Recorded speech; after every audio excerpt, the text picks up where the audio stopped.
The church and the grace of God are inseparable. We want to be part of that ideal church that we read about in the pages of the Bible. Now, the reality is the church is made up of flawed people. But we rejoice in the fact that God, through His graciousness, when we surrender to Jesus, that's the key. We have to surrender. We have to be submissive to whatever He commands. He sees us as perfect. Isn't that amazing? We read that yesterday from Jude, verse number 24. Today we want to talk about the fact from Ephesians 1, verse number 7, that this grace is redeeming grace and sacrificial grace. Look at verse number 7. In Him we have redemption through His blood. That's the sacrifice. The forgiveness of sins according to the riches of His grace. Now, let me challenge you to do this. Read through Ephesians chapter 1 and just highlight every time you read about the grace of God. And it's all interconnected with the church. The church is the product of the grace of God. Don't ever make the mistake of saying, oh, I want to have a relationship with Jesus, but now the church is unimportant. The church are the people who belong to Jesus.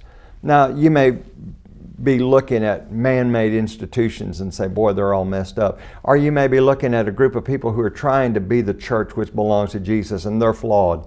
But don't make the mistake of thinking that's the church.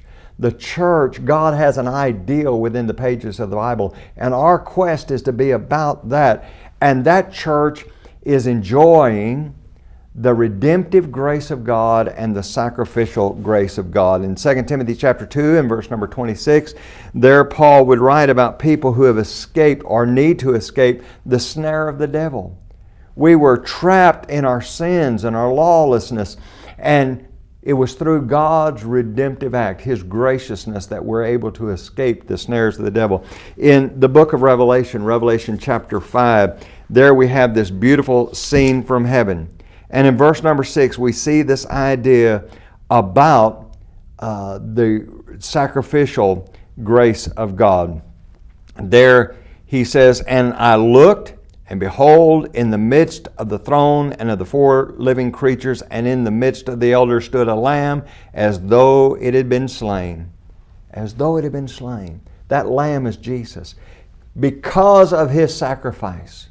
Then we read down in verse number 9. They sang a new song. You are worthy to take the scroll and to open its seals, for you were slain and have redeemed us to God by your blood. The church which belongs to Jesus is a redeemed people because of the sacrifice of Jesus. Join us again tomorrow.